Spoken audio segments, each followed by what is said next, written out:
I never thought my life would turn into a battlefield of betrayal, lies, and revenge. My name is Sophia, and I was born believing that family was forever. But on the day I discovered my father's will, I realized that sometimes family can become your greatest enemy. It all started when my father remarried. I remember the day she walked into our lives, my father's new wife. She was elegant, calculated, with a smile that never quite reached her eyes. At first I thought, if she makes him happy, I'll accept her. But deep down, something in me warned that she wasn't here for love. She was here for power. Soon after, her son Daniel moved into our home. My stepbrother. He was charming on the outside, but I saw through his act. He played the role of the perfect son, always flattering my father, always standing in the right place at the right time. And slowly I began to notice something terrifying. My father started listening to him more than he listened to me. Conversations that used to be ours became theirs. Decisions that were once made with me were now whispered between them. And one night, I overheard them talking.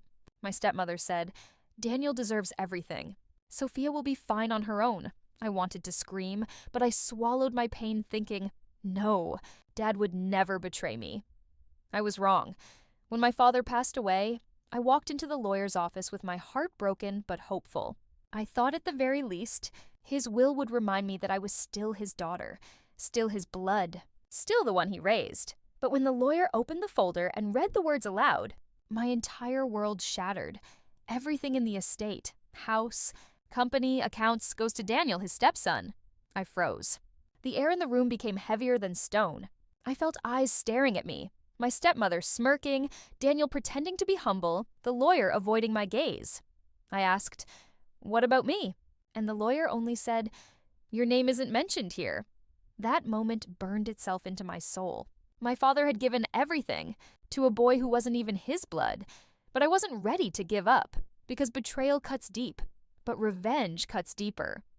I walked out of that office feeling like a ghost, wearing my own skin. The street outside looked the same. Cars hurrying, a woman laughing into her phone, a child tugging at an ice cream cone. But inside me, something had ended. Not just my father's life, something older, something I thought was unbreakable. I wanted to scream, to tell every stranger that I had been erased by a signature that bore my father's name, but not his love. I went home and sat on the floor, next to the couch, because the couch felt too proud for someone who had nothing. I stared at the framed photo on the shelf. Me, 10 years old, holding a fishing rod. My father kneeling next to me, one arm around my shoulders, both of us squinting at the sun. I lifted the frame, pressed my forehead to the glass, and whispered, "Why?" The silence answered like it always does, honest and cruel. 2 days passed in a blur of phone calls and shallow sleep. My stepmother left me a single message, smooth as glass. "Sophia, these matters are difficult. It's best for everyone if you accept the will and move forward." She ended with a soft sigh, like kindness. She could wrap barbed wire in silk and call it a scarf. Daniel texted, "No hard feelings. You'll land on your feet." I stared at the words until the letters began to wiggle and blur, like they were laughing. No hard feelings. As if feelings were the problem. As if greed weren't a blade. On the third morning, I woke up with the weight of a decision on my chest, and the weight felt good. It pinned the panic in place. I made coffee strong enough to peel paint and open my laptop. If I was erased, I would rewrite. If I was cut out, I would thread myself back in stitch by stitch until my initials were carved where they belonged. I started with the lawyer. His name was Abel Carr, the kind of man who had a reputation for being ethical in the way that irritates people who prefer shortcuts.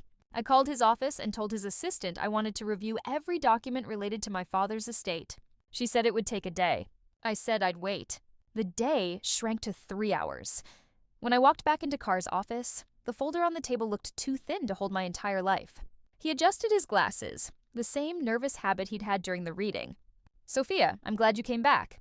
There are things we need to go through more carefully." Carefully is one word for it, I said, sitting down. Another is completely. He nodded, then opened the folder. The will sat on top like a stone. Beneath it, there were amendments, notarized pages, a handwritten letter from my father that felt like a bruise I hadn't found yet. Carr tapped the second amendment. "This one concerns me. The signature, it's unusually smooth for your father's hand in the last year. His tremor was documented by his physicians. The words hung in the air like a small storm cloud. I swallowed. Are you saying it might be forged? I'm saying it deserves analysis, he said. And there's more. There's an older trust instrument, pre-marriage, that allocates half of his business interest to you upon his death. It was never properly revoked. If the later amendment is invalid, the trust stands. I exhaled through my teeth, a sound that was almost a laugh. So, this entire Everything to Daniel performance could collapse if the signature is fake. It would do more than collapse, he said. It would backfire. The word made a spark in me, the first one since the reading. Backfire. Good. I took copies of everything and walked to the elevator with the folder held tight against my ribs. When the door slid open, I saw them, my stepmother and Daniel, standing in the lobby like a portrait of victory. She wore a pale suit that said soft. He wore a smile that said sharp. Daniel stepped forward. Sophia, we should talk about next steps. I'm already taking them, I said and moved past.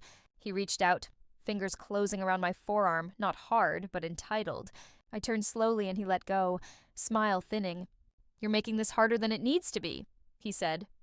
Hard is the only way diamonds are made, I replied, and the doors closed on his face. On the sidewalk, I finally let myself tremble. Part fear, part fury. Both could be fuel if I fed them correctly. I called a name that tasted like iron and safety. Elena Green. She'd been my father's operations manager for 15 years, long before the remarrying, long before the glossy smiles. She answered on the second ring. Sophia. Elena, did my father ever sign anything about me? About the company? That you didn't witness? A pause. Then, come to the office. The drive there was muscle memory. Left on 8th, right at the elm with its branches like ribs, a quick swerve to avoid the pothole that the city pretended was a sculpture. I parked and climbed the stairs 2 at a time. Elena met me at the glass door, her face a landscape of loyalty and alarm. She locked the office behind me, then led me to the back conference room. She had a file already on the table. I've been expecting you, she said. We sat. She opened the file. There were copies of board minutes, stock transfer ledgers, a memo with my father's handwritten notes. I traced his writing with my eyes. Tight letters, impatient slants. Your father set up a buy-sell agreement years ago, she said.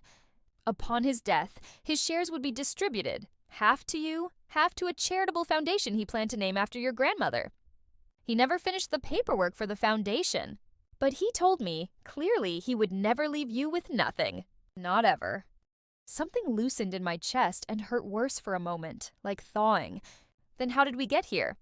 Your stepmother brought in a new advisor last year. A consultant. I didn't like him. He said his name was Mark Lyle. Knew the law like it was a game. Documents started moving without me seeing them first. And Daniel? He began attending meetings he had no reason to be in. I looked up sharply. Mark Lyle, did you get a card? She slid one across the table. The name was crisp, the phone number too simple for a real life. I took a photo. Elena, would you be willing to say any of this in a deposition? She held my eyes. For your father, for you? Yes. I left the office with scans of everything. As I reached my car, a message buzzed. Unknown number. I opened it and let the words wash cold over me. You're digging in places that collapse. Stop. No signature, just that promise of ruin. I took a screenshot, forwarded it to myself, then typed back, so do mines. I like diamonds. The dots blinked like a heartbeat, then went still. Good. Let them guess how afraid I wasn't. Back at my apartment, I built war out of paper. I spread the documents across the dining table until it became a topographical map of deceit. Signatures like mountain ranges, dates like rivers, clauses like hidden valleys. I added the photo of my father and me, our fishing day, to the corner of the map. Not because I needed sentiment, because I needed a compass. Night fell without asking. I worked by the yellow light of the kitchen lamp, line by line, clause by clause. Somewhere around midnight, I noticed a pattern.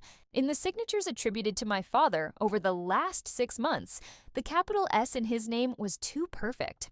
The real S wobbled at the top like a bell. Here it was a smooth snake. If grief had taught me anything, it was the texture of the hand that wrote the love I lost. I slept for 3 hours, woke before the alarm, and called a forensic document examiner I found through a small miracle of late-night research and a larger miracle of an old contact in journalism school. Her name was Dr. Hana Cho, I explained quickly. She didn't sigh, didn't ask if I was sure. She said, "Bring me the originals. The highest resolution copies you can. Today." By noon, I was in her lab, a space that smelled like paper dust and patience. She wore gloves like a surgeon. I watched her take the document under a microscope, then under UV, then under a light that made the ink glisten like oil. "I can't give you a conclusion right now," she said, "but I can tell you this. There are indications of autopen or skilled simulation in at least 2 signatures. The pressure points are inconsistent with your father's tremor. Can you put that in words a judge will understand?" She smiled, quick and fierce. "I can put it in a way no one will forget. I left with a retainer agreement that felt like buying a weapon you pray you never have to use." On the steps outside, my phone rang. Carr. "Sophia, I filed a petition to challenge the amendment. The court set a preliminary hearing for 2 weeks from Friday." 2 weeks, I repeated, feeling the time coil like a spring. "Plenty," he hesitated. "There's something else. Your stepmother's counsel filed an emergency motion to freeze all company operations under Daniel's temporary control to prevent the dissipation of assets. They're positioning you as the threat." I laughed. It surprised us both. "Then we'll show the court who's really holding the matches." The next days were a drill, and I became the bit. Mornings at Carr's office, afternoons with Dr. Cho, evenings at Elena's pulling records from storage that hadn't seen light in years. I learned the language of trusts and the cadence of deceit. I learned how silence has its own face in a deposition, how a pause can be a trap, how a smile can be a weapon, and a spreadsheet can be a confession. Somewhere in the middle of this, I met the foundation that never was. In the bottom of a file box, wrapped in tissue like a secret, was a letter from my father to me. "Never sent. If anything happens to me before I finish the foundation," it said in his hard, slanted hand, "you'll make sure your grandmother's name is honored. You always knew where the true north is, even when I didn't. Forgive me for not finishing fast enough." The tears came then, hot and sudden. Not because I was weak, but because I was carried. To a dock where a man with sunburned nose taught me to tie a proper knot, to a kitchen where laughter echoed off tiled walls, to a hospital room where he held my hand and said he loved me without looking away. Grief is a country you don't stop living in. You just learn the roads. The week before the hearing, Carr arranged depositions. My stepmother's was first. She arrived with a pearl at her throat and frost at her edges. She sat straight-backed and answered in a voice that could have read bedtime stories to wolves. "Did you ever pressure your husband to change his will?" Carr asked. "Pressure?" She repeated, tasting the word and finding it unpalatable. "I supported his desires." "What were those desires?" "That his family be secure." "Which family?" he asked, and she tilted her head just a fraction, like a hawk considering distance. "My husband considered all of us his family," she said. "Even Sophia. Even me," I echoed softly from my seat, and her eyes flicked to mine. Quick as a blade, Daniel's deposition was the opposite. Easy charm laid over arrogance like a linen cloth over rotten fruit. He smiled at the court reporter, joked with the security guard, then settled in. "Did you discuss estate planning with your stepfather?" Carr asked. "Sure," Daniel said. He wanted to modernize things. Modernize? Streamline. I have experience running modern companies. Sophia's background is in stories and sentiment. He lifted a shoulder. "Not operations." I didn't move. I let the words pass through me like wind through a frame. On the tape, it would sound like poise. In the moment, it was simply focus. Carr slid across a copy of the contested amendment. "When did you first see this?" "In the office," Daniel said. "With Mom. He signed it. He asked me to be there." "Why?" "Because he wanted me to understand the responsibility," Daniel said. And then he made a small mistake, the kind that tells on a person. He glanced down and left, the way he always did when he embellished a story. I filed it away. Mark Lyle, the advisor, didn't show to his deposition. His lawyer sent a letter citing a scheduling conflict in a city that wasn't ours. Carr filed a motion to compel. I drove past the address on Lyle's card anyway. It was a shared office space with windows like blank eyes. On the directory board, his name had been taped over and peeled off so many times it left a scar on the metal. The night before the hearing, I stood in my kitchen and looked at the map of paper that had become my war table. I traced the path. The pre-marriage trust, the buy-sell agreement, the unsigned foundation, the amendment that glistened in UV light like an apology for its own existence. I thought of my father's letter, of Elena's weary, steady eyes, of Dr. Cho's gloved hands. I thought of my stepmother's pearl and Daniel's easy smirk. I thought of my phone lighting up with messages from friends offering soup and couches and righteous rage, and I let those lights sink into me like anchors. I slept, and when I woke, I was steel. The courthouse smelled like lemon cleaner and old wood. In the hallway, people waited for decisions that would slice their lives into before and after. I took my seat behind Carr at the petitioner's table. Across the aisle, my stepmother and Daniel settled with the glazed calm of people who believe the ending has already been written.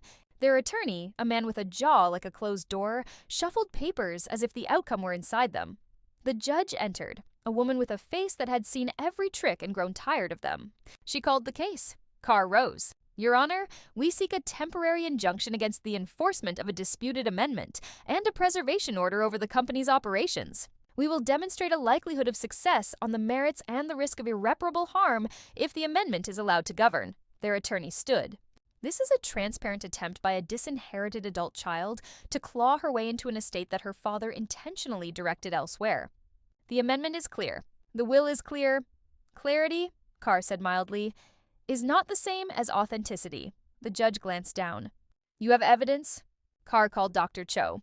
She took the stand in her calm, neutral way and walked the court through the language of ink and pressure, of tremor and simulation, of the ways a hand tells a story even when a mouth does not. She magnified the capital S for the court, tracing where the pen paused in a way my father's hand could not have done in his last months.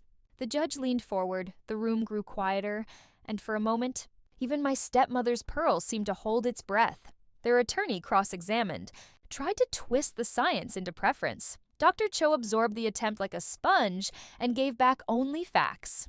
When she stepped down, the air felt different. Carr called Elena next. She spoke clearly about the shift in process, the new advisor, the meetings Daniel shouldn't have attended. She did not editorialize. She did something better.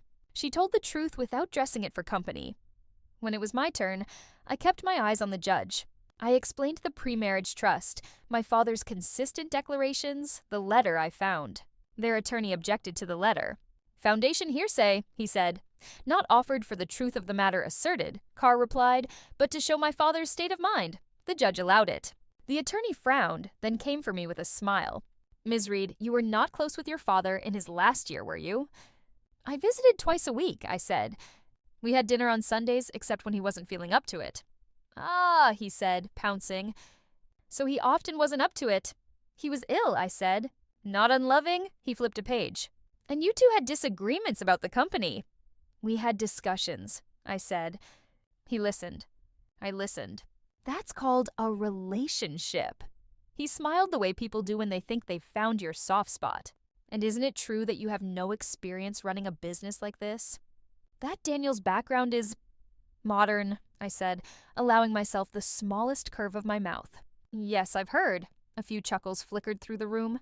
The judge's mouth softened a millimeter, which, in judge, is a grin. The hearing ended with a promise. The judge would issue a preliminary ruling within the week.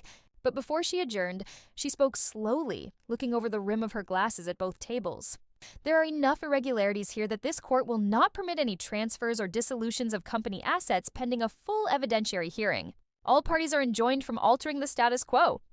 Her gavel came down like an ending. In the hallway, they converged. My stepmother's counsel's voice was professional sugar. Ms. Reed, perhaps we can find a compromise. Litigation is expensive.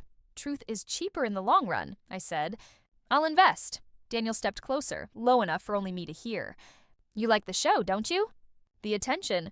What I like, I said, is documentation. He blinked. For a moment, I caught something underneath. Panic is such a quicksilver thing, you have to look at it sideways. Then, the mask slid back into place and he walked away, his hand light on his mother's elbow, guiding, as if he were the one who'd learned to lead. I watched them go and made another decision. If they had tried to erase me on paper, where else had they practiced the art? If they had forged a signature, what else had they stolen? The will was not the only battlefield.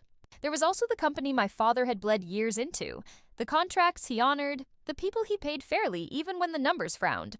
If Daniel had modernized that business, I needed to follow the money to see which century he dragged it into. That afternoon, I asked Elena for the vendor list, the last 12 months of payments, and access logs for the accounting system. She hesitated. Those logs will show Everything, she said. Good, I said. Let them. We ordered pizza and turned the conference room into a data war room. Rows of payments marched past our eyes until the columns blurred. Late in the evening, Elena jabbed a finger at the screen. There, new vendor, ML Consulting. Started 6 months ago. No contract in our files. Large recurring retainer. She clicked. The address was the same shared office space where names went to Peel. I traced the payment totals. I did the math twice. It wasn't just egregious. It was insulting.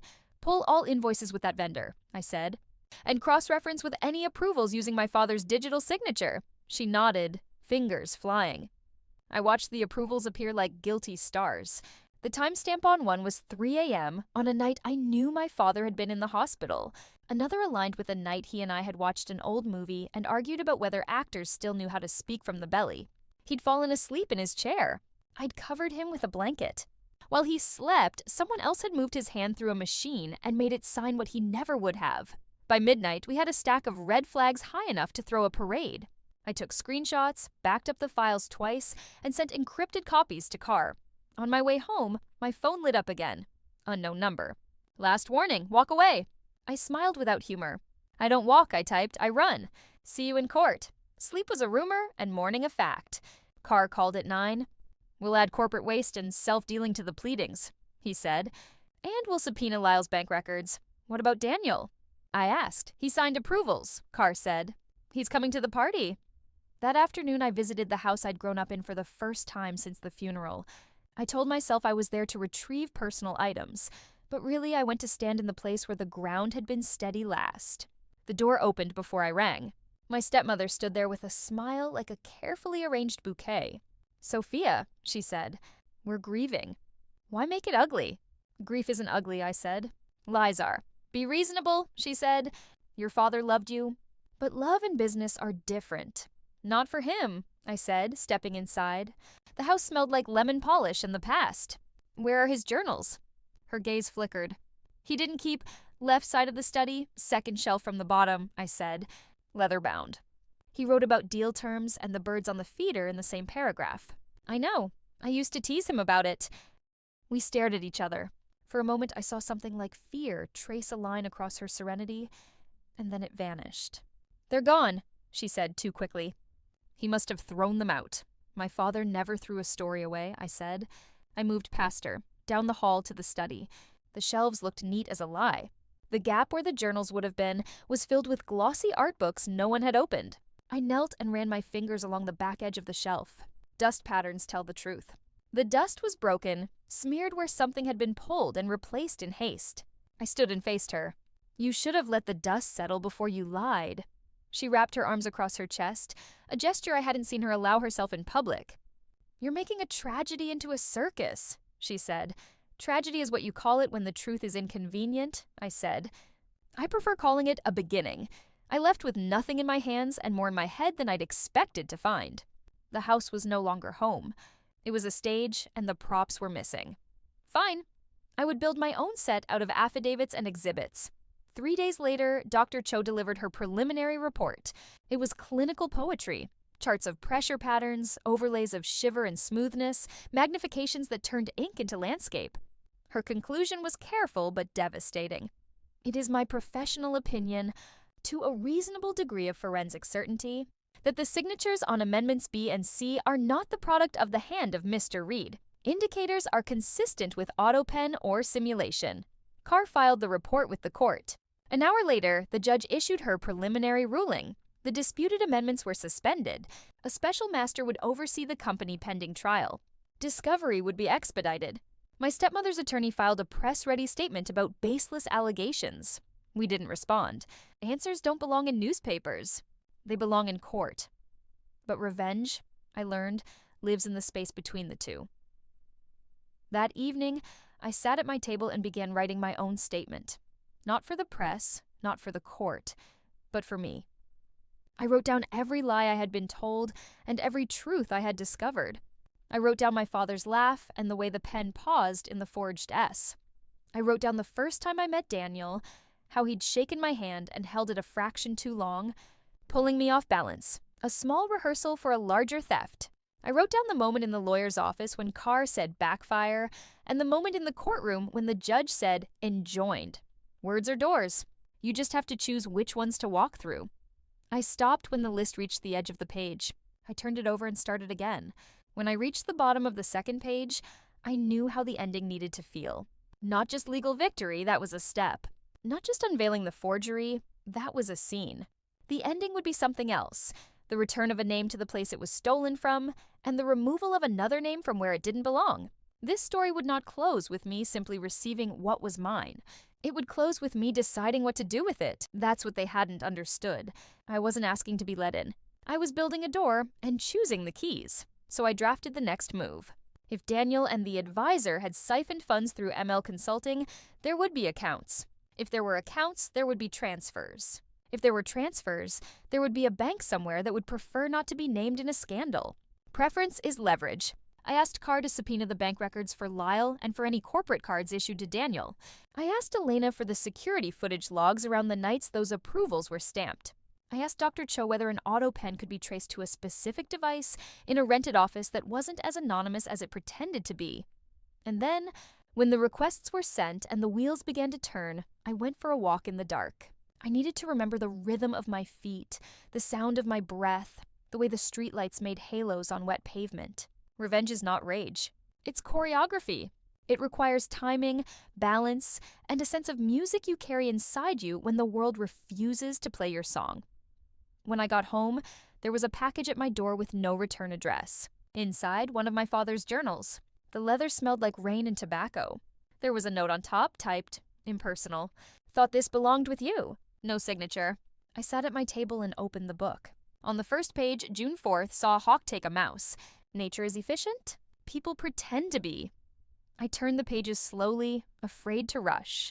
Near the end, in a cramped entry dated 2 months before he died, I found it. M insists on streamlining.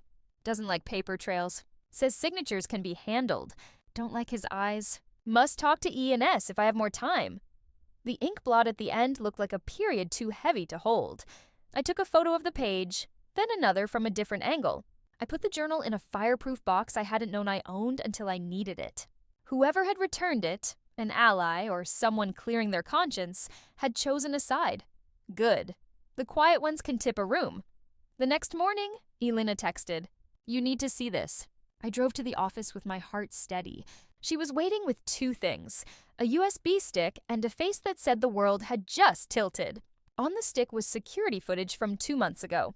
The office at 2:58 a.m., lights dim, the soundless choreography of a man entering with a small wheeled case. He moved like he belonged everywhere. He set up a device on my father's desk and fed a document into it. The auto pen arm traced a signature that belonged to a man who was asleep somewhere else.